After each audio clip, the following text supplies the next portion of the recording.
이번 시간에는 중세 종교 개혁 이후 근현대 교회사에 대해서 알아보도록 하겠습니다. 중세 종교 개혁은 카톨릭 교회의 타락에 대항해서 일어난 것이었습니다. 그 흐름 중에 1517년 마틴 루터의 95개 반박문이 큰 파동을 일으켰고, 그로 인해 리포머드 처치, 즉 개혁교회 또는 개신교라고 불리우는 교파가 탄생하였습니다. 루터의 95개 반박문이 온전한 개신교의 틀을 제시한 것이 아니었기 때문에 칼빈, 존 낙스, 그리고 아르비니우스 등에 의해 개신교의 틀이 잡혀갔고 여러 분파들이 생겨났습니다. 당시 카톨릭 교회는 황제와 같이 높은 권위를 지니고 있었는데, 이러한 카톨릭에 대항하여 변화가 일어날 수 있다는 것은 일반 사람들에게 뿐만 아니라 카톨릭 교회에게도 큰 충격이었습니다. 한편 카톨릭 교회와 최고 권력을 다투며 애증의 동맹 관계를 유지해왔던 신성 로마 제국 또한 개신교의 등장을 자신의 권력에 대항한 것으로 보았습니다. 당시 신성 로마 제국의 황제는 실세가 아니었고, 이 황제를 선출할 수 있는 권한을 가진 선제후들이 실제적 권력을 쥐고 있었습니다. 7명의 선제후가 있었는데, 카톨릭 성직자로 마인츠 대주교, 쾰른 대주교, 트리어 대주교 3명이 있었고, 세속의 권력자로는 작센 공작, 브란덴부르크 변경 백작, 라인팔츠 백작, 보헤미아 왕 이렇게 4명이 있었습니다. 종교개혁 이후 세속의 선제후 4명 중 3명이 당시 개신교인 루터교로 개종을 합니다. 이로 인해 카톨릭 교회와 신성 로마 제국은 권력을 상실할 수 있다는 위기의식을 가지게 됩니다. 그나마 선제후 중 한 명인 보헤미아 왕이 당시 신성 로마 제국의 황제였던 합스부르크가 출신이었고, 선제후가 아니지만 상당한 영향력을 가지고 있었던 바이에른 공작이 카톨릭이었기 때문에 그나마 세력을 유지할 수 있었습니다. 마틴 루터의 종교개혁 사건 이후 40여 년이 지난 후인 1555년 유럽의 종교 분포 지도입니다. 분홍색과 보라색 지역이 루터교와 칼빈파 지역을 나타내고 있고, 연두색 지역이 카톨릭 지역을 나타냅니다. 스페인과 이탈리아와 아일랜드를 제외한 대부분의 지역에 개신교가 퍼져 있는 것을 볼 수 있습니다. 초대교회의 정신을 지키며 크리스찬들이 진리로의 눈을 뜨게 하는데 영향력을 제공해왔던 재침례파는 그 명맥을 유지해가고 있었습니다. 지도상의 녹색 부분이 당시 재침례파 지역입니다. 이러한 배경 속에 카톨릭 교회와 신성 로마 제국의 연맹과 개신교 그룹 사이에 잦은 충돌이 있었는데, 그중 몇 가지 중요한 사건들을 살펴보겠습니다. 1524년 남부 독일 메멘겐에서 30만여 명의 소장농들이 카톨릭 교회와 귀족들 대상으로 12가지 사항을 요구하는 사건이 있었습니다. 농민들이 요구한 사항들은 복음을 듣고 복음을 따르는 삶을 지향하려는 것이었습니다. 농민들은 재침례파 지도자였던 토마스 민처의 지도 아래 성경 말씀에 따라 사는 하나님 나라를 실현해보고자 하는 것이었습니다. 그러나 이 요구사항들은 받아들여지지 않고 독일 농민 전쟁이 일어납니다. 뒤에서 좀 더 자세히 살펴보겠지만, 농민들이 주장한 것은 부당하거나 과도한 것을 요구한 것이 아니었습니다. 하지만 아이러니하게도 그들의 롤모델이었던 마틴 루터가 농노들이 아닌 귀족들의 편에 서면서 이 농부들의 반란은 10만여 명의 희생자를 내고 진압되고 말았습니다. 당시 농민들이 요구했던 12개의 사항 중 몇 가지를 살펴보도록 하겠습니다. 첫 번째는 담임 목사 선출 권한에 대한 것입니다. 삶의 공동체 기초단체인 교구 마을이 담임 목사를 스스로 선택하고 인직하게 할 수 있는 권한과 그 권한을 관철시킬 수 있는 실질적인 파워를 갖기를 요구한 것입니다. 그들이 원하는 목사는 성스러운 복음을 순수하고 명백하게, 즉 모든 인간적인 첨가물과 가르침과 규율을 배제하여 설교하고 항상 참다운 믿음을 선포하는 자이어야 한다고 합니다. 또한 우리 안에서 참다운 믿음이 자라 완성되어 거주할 수 있도록 하나님과 하나님의 은혜를 청하는데 모범이 되는 자이어야 된다고 합니다. 이러한 담임 목사를 찾는 이유는 오로지 참다운 믿음으로 하나님께 나갈 수 있으며 오로지 하나님의 긍휼로 구원받아야 하기 때문이다라고 합니다. 이 글을 읽고 여기에 나온 조건들이 어떤 교회의 담임 목사 청민 조건으로 사용해도 무방하다는 생각이 들었습니다. 또한 오늘날의 크리스천들이 당시 독일 농부들만큼 구원에 대해서 심각하게 고려하며 살아가고 있는지에 대해서도 반성해 보게 되었습니다. 두 번째는 11조에 대한 것입니다. 어떤 자료에는 농부들이 11조를 폐지시켜달라는 요구를 했다고 하는데 사실은 성서적으로 타당한 11조는 기꺼이 바치겠다고 하였습니다. 11조는 하나님께 드리는 것으로 하나님께 속하는 자들에게 배분되는 것이며 11조는 하나님의 말씀을 명백하게 선포하는 목사에게 배분되어야 한다고 합니다. 해당 교구 마을의 결정에 따라 취합된 11조는 목사와 그 가족이 생활할 수 있는 적합한 생계비 지급 이외에 교구 마을 사람들의 구제에 사용하고 그리고 남은 금액은 국가 위기 상황을 위해 비축하자고 합니다. 이에 따라 국가에서 가난한 사람들에게 국방 세금을 징수하는 것을 철폐해야 한다고 주장합니다. 여러분은 이러한 11조 주장에 대해서 어떻게 생각하시나요? 11조는 하나님께 드리는 것으로 하나님께 속하는 자들에게 배분되어야 된다는 생각에 많은 공감이 갔습니다.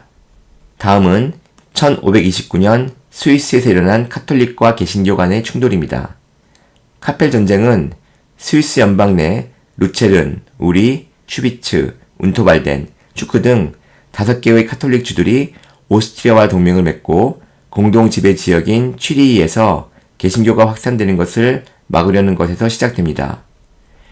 이에 취리히 개신교에서 원정군을 파견하게 되는데 1차 전쟁 이후에는 휴전을 맺고 공동 지배 지역에 종교적 자유를 인정하는 카펠 화약을 체결했습니다. 하지만 1531년 5개 카톨릭 주에서 8천여 명의 병력으로 취리히를 공격해 개신교가 패하고 맙니다. 이때 쯔빙글리를 포함한 24명의 목사도 사망하고 맙니다. 쯔빙글리는 사망 전 고해 성사를 하라는 요구를 거부하자 몸이 4등분되는 처참한 죽임을 당했고 후에 카톨릭 교회에서는 그 시체를 조각내어 태우고 그 죄를 인분에 뿌리며 승리를 자축했다고 합니다. 이 잔인함을 통해 당시 카톨릭이 개신교에 대해 얼마나 큰 반감을 가지고 있었는지를 알 수 있습니다. 슈말칼트 전쟁은 신성 로마 제국과 독일 개신교 연맹 간의 종교 전쟁입니다. 신성 로마 제국 찰스 5세가 반종교 개혁을 표명하자 이에 대해 헤센의 필립, 작센의 프레드릭 등 독일 개신교파 제후 및 도시대표들은 슈말칼트라고 불리우는 연맹을 통해 대응합니다. 이 전쟁으로 인해 개신교에 저항하는 자라는 뜻인 프로테스탄트라는 명칭이 붙여졌다고 합니다. 1547년 뮬베르크 전투에서는 신성 로마 제국이 승리하였지만 나중에는 프랑스와 동맹을 맺은 개신교파가 이겨 파소 평화 조약이 맺어졌습니다. 이때 종교 자치권이 수용되어 각 지역을 관할하는 제후들이나 도시대표들이 그 지역의 종교를 결정할 수 있게 되었습니다. 1555년 아우스부르크 제국회의에서 종교 자치권이 다시 한번 확인되었고 루터교도 카톨릭과 동일한 법적 권한을 지니는 것이 인정되었습니다. 개신교가 법적으로 공인을 받게 되었다는 측면에서 슈말칼트 전쟁의 교회사적 중요성이 있습니다. 네덜란드 독립전쟁은 필립 2세가 다스리던 스페인과 오렌지 공작 윌리엄 1세가 이끄는 네덜란드 개신교 연합 간의 종교전쟁입니다. 필립 2세는 슈말칼트 전쟁을 일으켰던 신성 로마 제국 황제 찰스 5세의 아들이기도 합니다. 당시 스페인의 지배를 받고 있던 네덜란드에 개신교가 확산되자 필립 2세는 이를 저지하려고 합니다. 그러자 네덜란드 저지대에 위치한 17개 주가 연합하여 필립 2세에 대항하였고 80년간에 걸친 긴 전쟁이 시작됩니다. 이 네덜란드 독립전쟁은 1618년부터는 30년 전쟁과 연계되어 국제전으로 확장됩니다. 결국 1648년 베스트팔렌 조약으로 전쟁이 끝나고 네덜란드는 부분적인 독립을 이룹니다. 네덜란드 북부는 독립하여 개신교가 되었지만 네덜란드 남부, 현재의 벨기에, 룩셈부르크, 프랑스의 누르파드 칼레 지역은 스페인 지배하의 카톨릭 지역으로 남게 되었습니다. 네덜란드에서 이 전쟁을 이끌었던 네덜란드 독립의 영웅 오렌지 공작 윌리엄 1세는 1584년 발타자르 제라드에게 총으로 암살당합니다. 이 암살 뒤에는 윌리엄 1세를 크리스찬들의 전염병과 같은 존재이며 인류의 적으로 보았던 필립 2세의 사주뿐만 아니라 예수회라는 카톨릭 단체의 개입이 있었습니다. 네덜란드에서 오렌지색을 선호하는 이유는 독립 영웅 윌리엄 1세 가문이 오렌지 가문이라서 그렇다고 합니다. 30년 전쟁은 유럽에서 카톨릭을 지지하는 국가들과 개신교를 지지하는 국가들 사이에서 벌어진 종교전쟁입니다. 종교 문제로 시작된 전쟁이었지만 전쟁이 지속될수록 종교보다는 정치적 색채가 강해져서 신성 로마 제국과 스페인의 합스부르크 가문의 프랑스 중심의 진영에 대항하는 구도의 전쟁으로 바뀌게 됩니다. 사망자 수가 800만 명이나 되었는데 인류 전쟁사에서 가장 잔혹한 전쟁 중 하나였다고 합니다. 전쟁의 시초는 독일한 카톨릭 신자인 신성 로마 제국의 페르디난드 2세의 반종교개혁 정책이었습니다. 페르디난드 2세는 예수회원들에게 교육부를 받았으며 황제에 선출되자마자 개신교 탄압에 나섰습니다. 개신교 국가들은 슈말카트 전쟁 후 아우구스부르크 회의에서 결정되었던 종교 자치권이 위반되자 개신교 동맹을 결성해 페르디난드 2세에 맞섭니다. 카톨릭 국가인 스페인이 신성 로마 제국 편에 서자 덴마크, 스웨덴, 네덜란드, 심지어 카톨릭 국가였던 프랑스까지 개신교 편에 서서 전쟁의 규모가 국제적으로 커지게 됩니다. 결국 1648년 베스트팔렌 조약으로 전쟁이 끝나지만 신성 로마 제국과 카톨릭 교회의 권위는 많이 약화되었습니다. 30년간의 전쟁으로 독일인의 3분의 2가 사망하였고 신성 로마 제국은 휘하의 제후들이 자주 요건을 얻으며 실제적으로는 300여 개의 소국으로 나눠졌습니다. 반면 프랑스가 유럽의 대표적인 강대국으로 서게 되고 네덜란드, 잉글랜드, 스웨덴 등이 새로운 강국으로 부상합니다. 또한 칼빈파도 루터교와 같이 법적으로 인정받게 되어 유럽 지역에서 개신교의 입지가 점점 더 굳어졌습니다. 한편 재침례파는 개신교나 카톨릭 어느 쪽에서도 인정하지 않는 상태로 남아있게 됩니다. 마틴 루터의 종교개혁 사건 이후 1세기간 벌어졌던 카톨릭과 개신교 간의 충돌은 결국 개신교의 승리로 끝납니다. 루터교와 칼빈파가 카톨릭 교회와 같은 법적 지위를 확보하게 되었으며 카톨릭만 믿어야 했던 유럽 내 각 지역별로 종교의 선택권이 주어지게 되었습니다. 해석적인 권력을 제공해 주었던 신성 로마 제국과 스페인도 퇴락하여 카톨릭의 예전 명성과 권력의 회복은 어렵게 되었습니다. 1517년 루터의 종교개혁 이후 많은 시간이 흘렀고 그동안 수많은 사람들의 노력과 희생이 있었습니다. 과연 이제 이 땅에 온전한 교회가 세워진 것일까요? 개신교의 등장과 확장에 대해 직접적인 피해자인 로마 카톨릭 교회가 가만히 있을 리가 없었습니다. 신성 로마 제국이나 스페인과 같이 카톨릭 또한 반종교개혁 정책을 펼칩니다. 마침 스페인 귀족군인 출신의 신학생이었던 로욜라 이냐시오가 프란시스코 하비에르와 피에르 파버 그리고 다른 4명의 동료들과 함께 1534년 8월 15일 예수회라는 모임을 만듭니다. 예수회는 청빈, 정결, 순명과 교정을 서원하였는데 여기서 교정이란 구원과 믿음의 전파를 위해서 맡겨지는 교황의 파견 사명을 지체 없이 실행하겠다는 서원입니다. 한마디로 예수님을 교회의 머리로 삼아야 할 사제들이 교황의 신복이 되겠다는 것입니다. 예수회는 1540년 당시 교황이었던 바오로 3세의 승인을 받고 영원 구원에 헌신한다는 명목으로 개신교에 의해 타격받은 카톨릭의 회복에 뛰어듭니다. 17세기 중엽 유럽 각지에 수천 명의 예수회 회원이 있었다고 합니다. 위키피디아에 명시된 예수회의 목적은 카톨릭 복음 전파라고 명시되어 있는데 우리는 종교개혁 시대의 카톨릭이 오늘날 카톨릭의 전신이며 그 정신과 전통이 그대로 또는 더욱 변개되어 계승되어 온 것을 알고 있습니다. 무엇보다 카톨릭의 복음이 성경의 복음과 다르다는 것을 압니다. 잘못된 복음을 전파하는 것은 예수님께서 크리스찬들에게 주신 지상명령이 아닙니다. 한국어 위키피디아는 없는데 영어 위키피디아로 예수회를 검색해보면 예수회가 반종교개혁 활동에 참여했음을 알 수 있습니다. 카톨릭과 예수회는 아주 지능적인 방법으로 때로는 야비하고 무자비한 방법을 통해 개신교를 약하게 하고 카톨릭의 위상을 다시 찾기 위한 반종교개혁 활동을 펼칩니다. 여러 전략 중 하나는 예수 회원들이 당대 왕족이나 귀족 또는 군주 등의 자제들의 가정교사나 선생으로 침투해서 그들을 카톨릭으로 개종시키는 것이었습니다. 앞에서 살펴본 카톨릭과 개신교 간의 전쟁 중에서 네덜란드 독립전쟁이 있었는데 그 당시 기록을 보면 네덜란드 독립전쟁을 리더했던 오렌지 공작 윌리엄 1세의 장남이 카톨릭 교도로 양육받고 있었다고 되어 있습니다.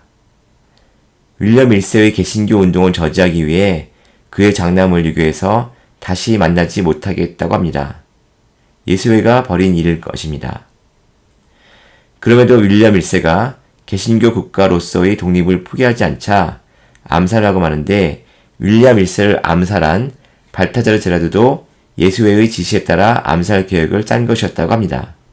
현재 카톨릭의 교황인 프란체스코는 예수회 출신의 첫 교황이라고 합니다. 예수회의 목적이 진정한 복음이 아닌 카톨릭 복음을 전파하는 것을 기억하고 그에 미혹되지 않도록 크리스천들이 더욱 많은 주의를 기울여야 할 때입니다. 루터교와 칼빈파 교회의 법적 승인이 종교개혁의 마지막이자 온전한 교회의 완성이 아니었습니다.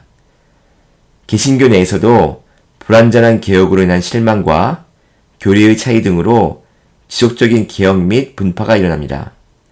루터교에서는 자유교회가 분파되었는데 자유교회는 카톨릭 지역에 황제의 특별 승인으로 개신교인들을 위한 도피성과 같이 지어진 교회입니다.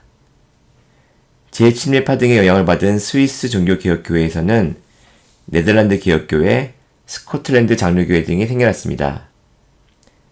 아들을 얻으려는 정치적인 이유로 카톨릭으로부터 독립한 영국 국교회, 즉 성공회에서도 스위스 종교개혁의 영향을 받은 청교도와 모라비안의 영향을 받은 감리교 등이 파생됩니다. 청교도라는 이름은 칼빈의 교리를 일부 받아들이긴 했지만 카톨릭과 별 차이가 없었던 성공회의 청교를 지속적으로 주장하였다고 해서 비하하는 식으로 붙여진 이름이라고 합니다. 크리스천이라는 명칭도 종교의 명칭이 아니라 비하의 명칭으로 붙여진 것인데 진리의 좁은 길을 가는 것이 반대편 쪽 시각에서는 좋아 보이지 않나 봅니다.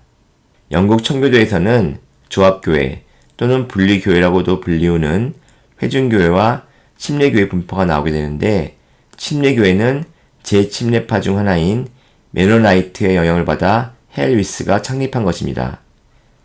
감리교회에서는 감독교회, 성결교회 등이 분파되고 성결교회로부터는 성령운동으로 인해 오순절 교회가 생깁니다. 한편 초대교회를 수호하고 회복하려는 제7매파와 모라비안 같은 분파들도 스위스 종교개혁, 침례교회의 형성 등에 영향을 주며 별도로 명맥을 유지해 나가고 있었습니다. 17세기 후반에서 18세기 전반에 걸쳐 개신교에 영향을 끼친 사상은 경건주의였습니다.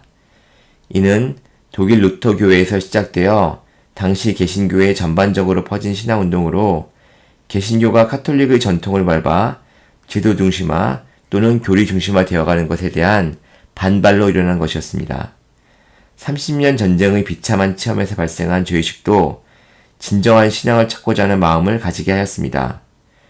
경건주의의 표어는 살아있는 신앙의 축으로 체험과 실천을 강조하는 신앙운동이었습니다.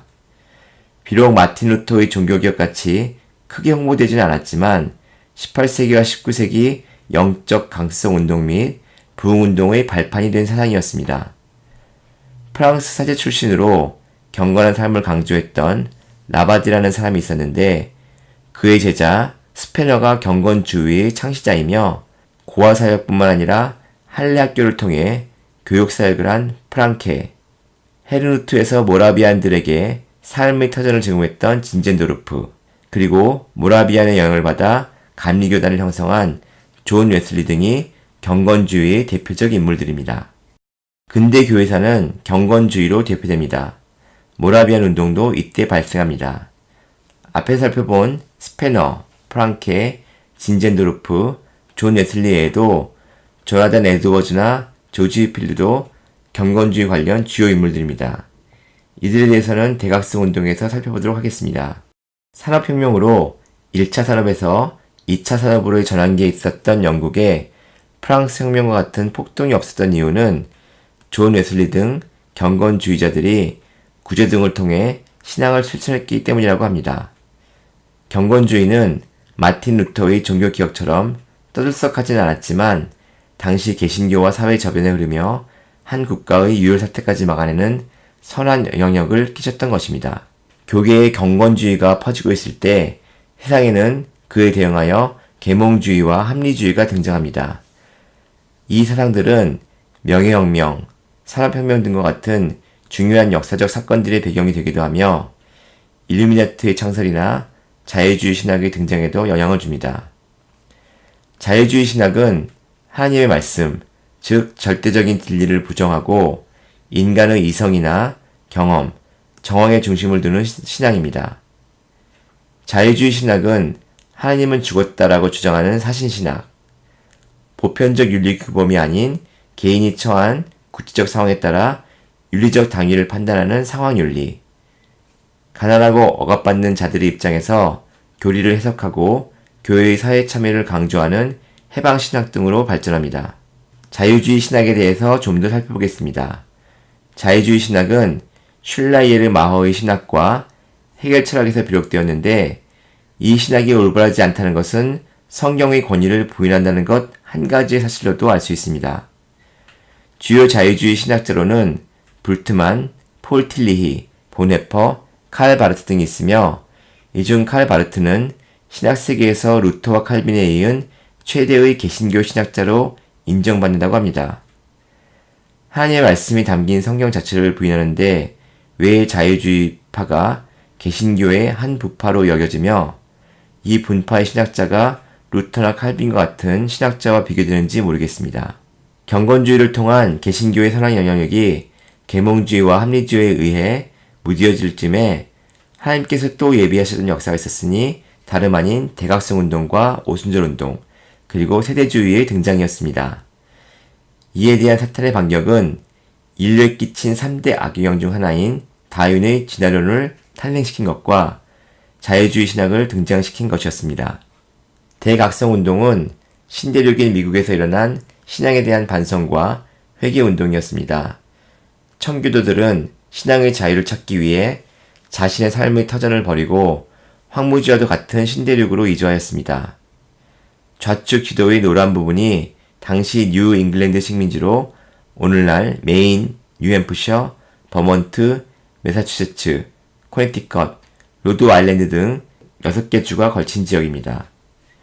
1620년 메이플라워호를 타고 온 청교도가 현재 보스턴 남쪽에 상륙하여 그곳에 플리머스 식민지를 형성한 것이 뉴 잉글랜드의 기원입니다. 뉴 잉글랜드는 그 명칭대로 영국계의 이주민이 많은 곳인데 기록에 따르면 당시 영국에서 약 2만여 명이 뉴 잉글랜드로 이주하였다고 합니다. 신앙을 지키기 위해 어려운 결심을 하고 신대륙에 왔지만 아쉽게도 그 초심은 오래가지 못했습니다. 시간이 흐르고 새로운 세대가 등장하면서 계몽주의 사상이 교회 안에까지 만연하게 되었고 이로 인해 교회의 영성이 약해지게 됩니다. 거기에 산업화로 인한 경제적 풍요의 추구, 그리고 이에 따라 바빠진 삶, 피로의 누적, 그리고 종교에 대한 자유로운 불균형 등으로 사람들은 교회 출석을 등한시하게 됩니다. 그 결과 18세기 중엽에는 교회 출석률이 5%대까지 감소했다고 합니다. 한편 사회 측면에서도 음주 및 성에 대한 자유사상 증가 등으로 도덕적 타락도 심각한 때였습니다. 이에 대한 열매로 뉴 잉글랜드를 중심으로 한 북부주에서는 합리주의에 초점을 둔 영적으로 메마른 예배가 만연하게 되었으며 중부 지역에서는 예배의식에 집착한 형식주의의 예배가 드려지게 되었습니다. 하나님께서 기대하시는 신령과 진정의 예배와 멀어지는 방향으로 예배가 변질되어 간 것입니다. 심지어 남부에서는 예배에 대한 감동마저 소홀했다고 합니다. 감사하게도 하나님께서는 이런 썩은 열매들을 보고 깨어 일어나는 자들을 예비하셔서 그들로 하여금 교회를 다시 살리기 위한 영적 각성 운동을 펼치게 하십니다. 이 영적 각성 운동은 교회 안의 변화만을 추구하는 것이 아니라 정치, 사회, 문화 등의 삶의 변화까지 추구하는 것이었습니다. 1차 대각성 운동의 대표적인 인물인 조나단 에드워즈에게 영향을 준 테오도르 플린링 후이젠이라는 네덜란드 개혁교회 목사가 있었습니다. 아쉽게도 사진이나 그림 자료가 없어서 묘비 사진을 대신 올렸습니다. 네덜란드 개혁교회는 당시 뉴저지 라이탄 강변을 개척하며 독자적 신앙생활을 통해 민족성을 지키려고 했습니다. 그래서 교회 출석 신도도 다른 교회보다 많은 편이었다고 합니다. 암스테르담의 네덜란드 개혁교회에 목회자 파송을 요청하여 뉴저지 온 목사가 플레닝 후이젠 목사입니다. 플레닝 후이젠 목사는 칼빈파 개혁주의자이면서 독일 경건주의에도 조예가 깊었습니다. 그는 신앙을 머리로만 이해하는 것이 아니라 가슴으로 영접한 뛰어난 설교가로 삶 속에 경건한 신앙 실천이 있는 목사였다고 합니다. 신앙의 회심 경험을 강조하였는데 그리스도를 영적으로 만나보지 못한 자는 성찬에 참여할 수 없다는 선언을 하기도 하였습니다.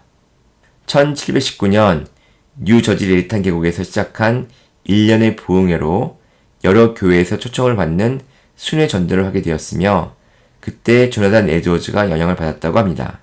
1차 대각성 운동을 뉴 잉글랜드 전역에 확산시키는 데 결정적인 역할을 한 조나단 에드워즈는 예일 대학 졸업 후 같은 대학에서 신학을 가르치다가 할아버지가 목사로 있는 매사추세츠의 노스햄튼 교회에서 목사로 사역하게 됩니다.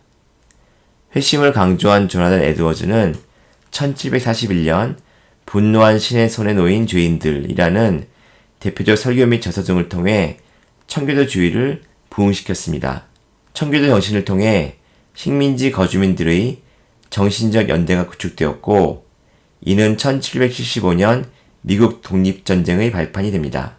조나단 에드워즈는 회심의 경험이 없는 자는 교인으로 인정하지 않는다고 주장한다는 이유로 사역하던 노스햄튼 교회에서 추방당하였으며 이후 미국 내 인디안 선교에 종사했습니다. 1757년 현재 프린스턴 대학의 전신인 뉴저지 칼리지의 총장으로 초빙되었으나 안타깝게도 수개월 후 천연두로 사망하게 됩니다.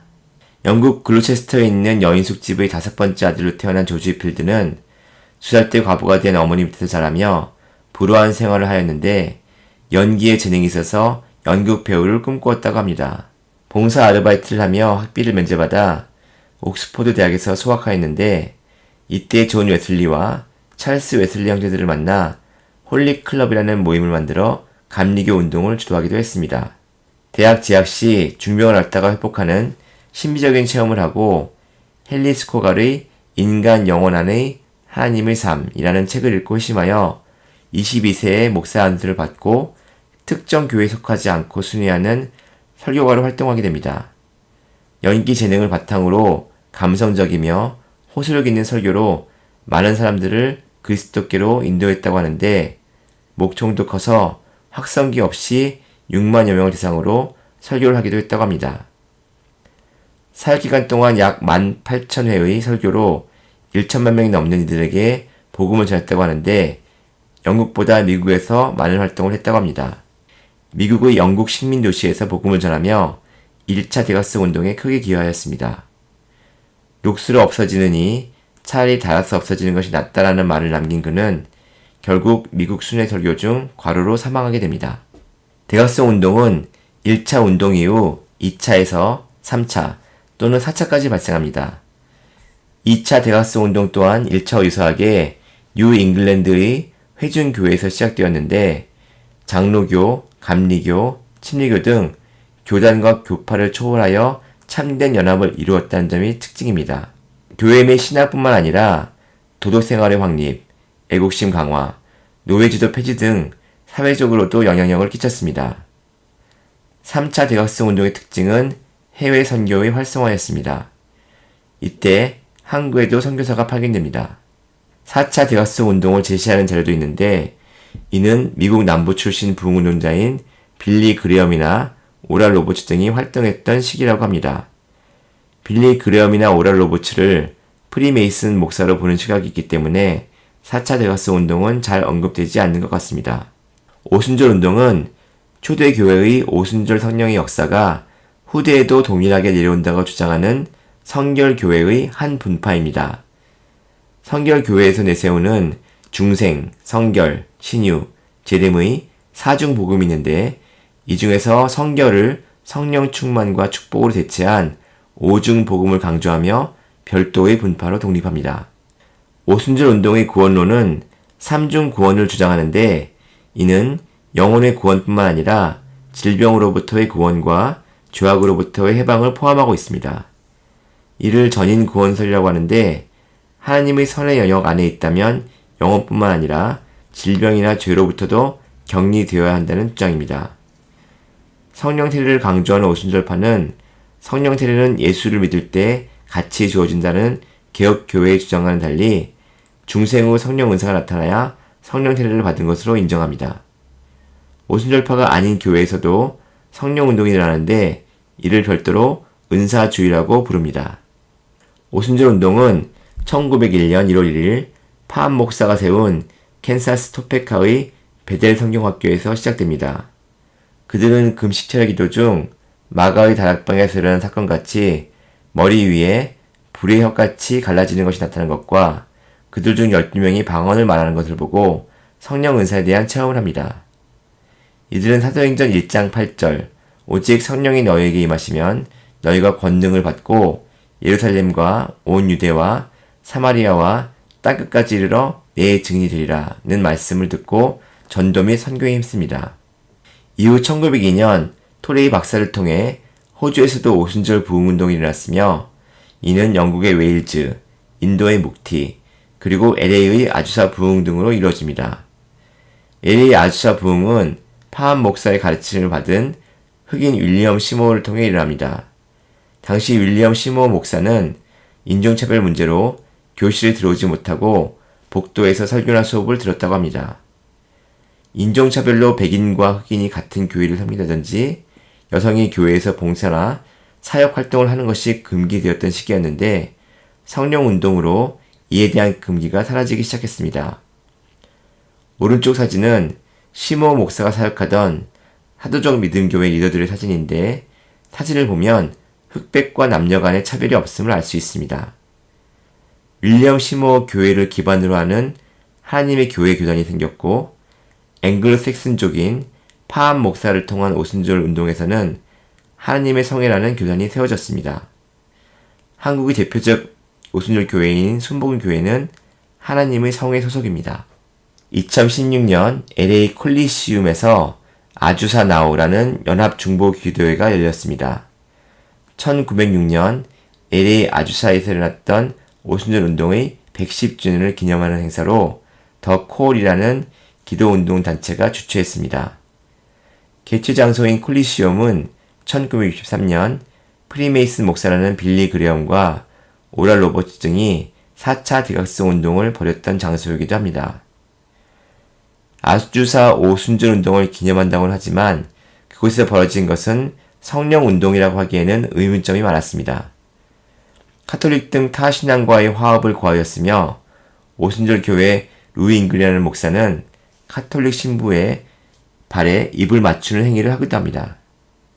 오순절 교회는 성결을 배제하고 축복을 강조하면서 번영주의로 빠지게 되었고 말씀의 진리보다 기억의 체험을 강구하다가 혼합주의 뉴에이지형의 문을 열어주게 되었던 것입니다. 이는 오순절 교회가 카톨릭을 중심으로 하는 종교통합운동의 통로로 사용되고 있다는 사실을 통해 확인할 수 있습니다. 오순절 교단인 여의도 순복음교회의 종교통합운동 지원 사례입니다. 교회 일치와 협력위원회 및 종교간 대화위원회 등을 설치하고 종교통합을 벌이고 있는 NCCK, 즉 한국기독교교회의 협의회를 통해 종교통합운동을 지원하고 있는 것입니다. 또한 CCK, 한기총이라고 불리우는 한국기독교총연합회를 통해서는 WEA라고 하는 세계복음주의 연맹과 협업을 통해 종교통합운동을 추진하고 있습니다. WEA, 즉 세계복음주의 연맹은 다른 교회에 속한 기독교인의 단결을 위해 1846년 런던에 창설되었는데 이는 WEF, 즉 세계복음주의 연합을 모체로 하고 있습니다.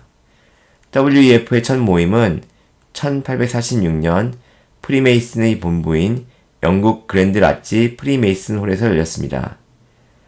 WEA는 2011년 WCC 및 교황청과 공동 선교 문서를 발표하기도 했으며 2016년에는 여의도 순복음교회 등이 한국의 WEA 지도자 대회를 개최하기도 하였습니다.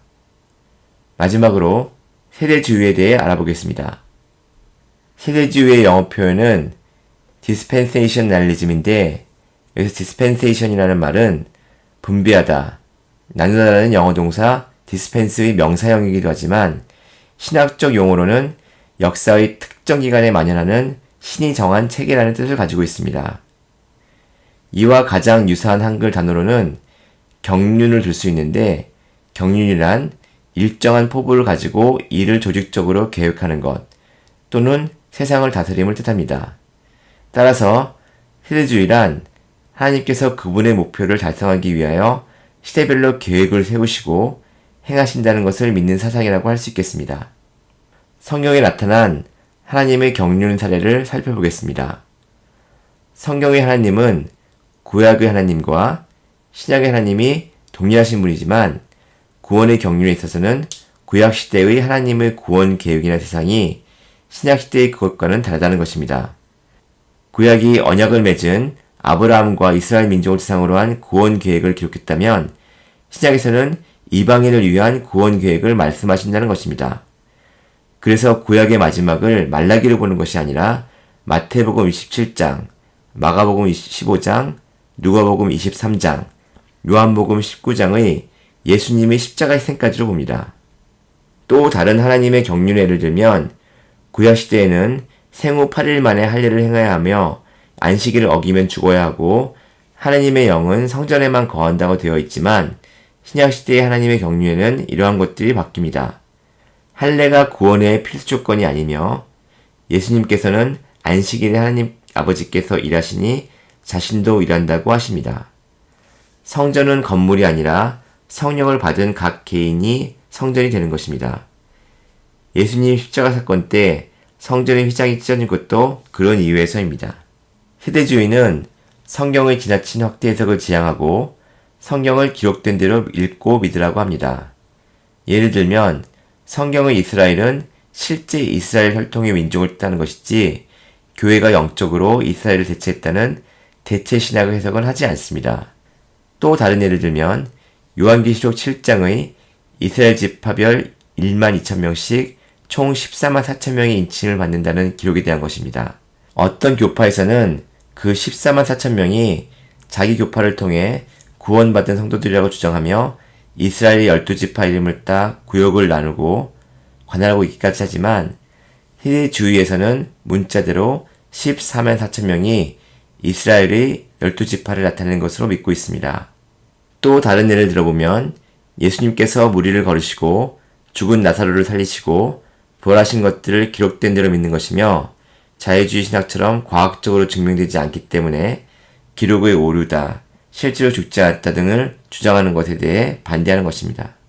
디스펜셔널리즘이 한문 한글로 세대주의로 번역된 이유는 세대주의 신학자들이 성경의 역사를 세대별로 구분해서 나누었다고 그렇다고 합니다. 다양한 구분 방식이 있지만 일반적으로 무죄시대, 양심시대, 인류 통치시대, 약속시대, 율법시대, 은혜시대, 그리고 왕국시대 7세대로 구분하며 이 구분에 따르면 현재는 왕국시대를 앞둔 은혜의 시대입니다.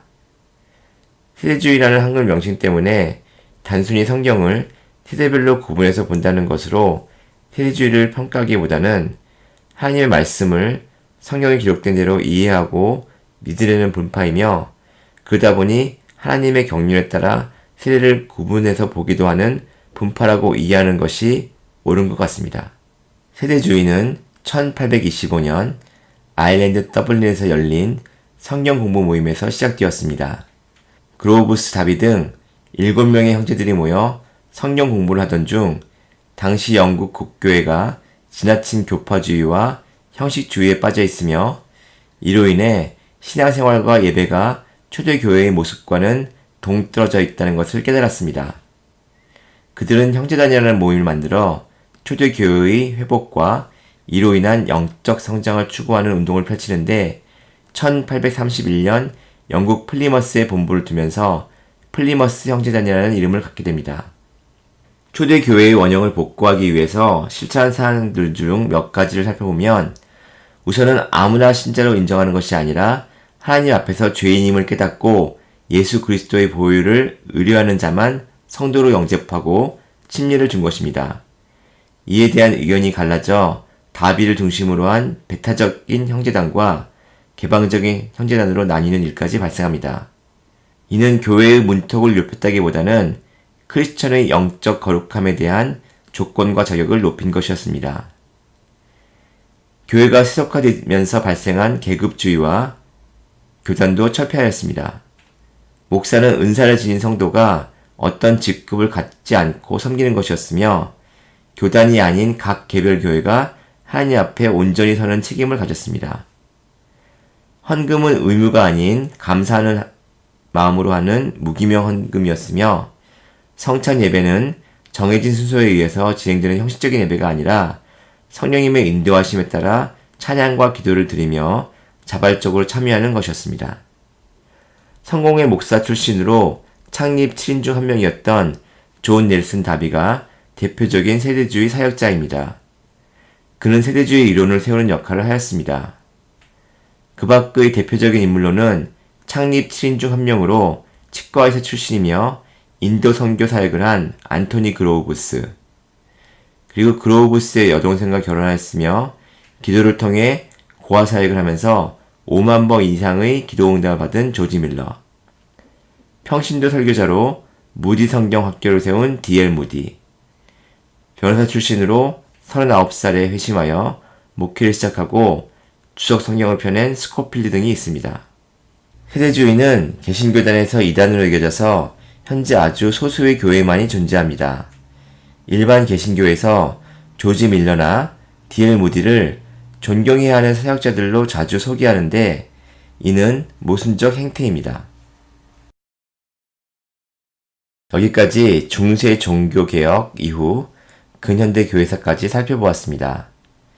오순절 마가의 다락방에서 시작된 교회 시대는 세상이나 세상 권력과 결탁한 음료교회와 절대 태합하지 않고 초대교회를 지켜온 교회들, 짐승인 세계정부와 손잡은 음료교회인 로마 카톨릭, 그리고 초대교회 정신을 이어온 교회와 성경 말씀의 영향을 받아 음료교회의 문제점을 깨닫고 참된 모습으로 돌아가려는 교회들이 공존하는 시대로 이어져 왔습니다.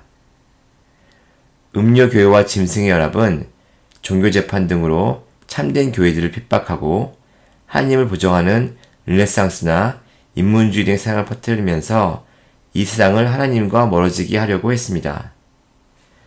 그러자 하나님께서는 이 땅의 교회들이 참된 교회의 모습을 회복하도록 경건주의, 대각성운동, 세대주의, 오순절 운동 등을 일으키십니다. 이에 대해 짐승은 계몽주의, 합리주의, 진화론과 같은 사상들을 세상에 퍼뜨리며 교계에 자유주의 신학 사상을 주입했고, 음료교회는 예수회를 통해 부흥을 가장한 대각성 운동이나 오순절 운동 등으로 교회들을 미혹하여 배도의 길로 빠지게 합니다. WCC, WEA 등을 통한 종교통합운동도 선을 가장하여 배도로 미혹하는 것입니다. 다시 쓰는 교회사를 통해 카톨릭에게 개신교는 배신자이며 타도 대상 혹은 다시 불러들여와서 그 정체성을 멸절해야 할 대상임을 다시 깨닫게 되기를 바랍니다. 카톨릭에 대항하여 개신교가 탄생했으며 이를 지키기 위해 수많은 사람들이 피를 흘렸던 것을 잊지 말아야 할 것입니다. 개신교 입장에서 카톨릭은 분명히 이단이며 연합의 대상이 아닙니다. 성경에 기록된 하나님의 말씀과 기도, 그리고 성령님의 도우심으로 진리와 거짓을 분별해야 합니다. 성경 말씀에 따른 영혼 구원을 위해 농기구로 창과 칼에 대항했던 16세기 독일 농민들의 마음을 본받아야 합니다. 말세가 점점 더 가까워지는데 오늘 같은 날이 영원히 계속될 것으로 믿는 안일한 삶은 이제 멈춰야 할 것입니다. 요한계시록의 라오디에가 교회같이 미지근한 신앙에서 벗어나야 합니다. 최후의 심판의 결과는 천국과 지옥 두 가지의 길밖에 없기 때문입니다. 중간은 없습니다.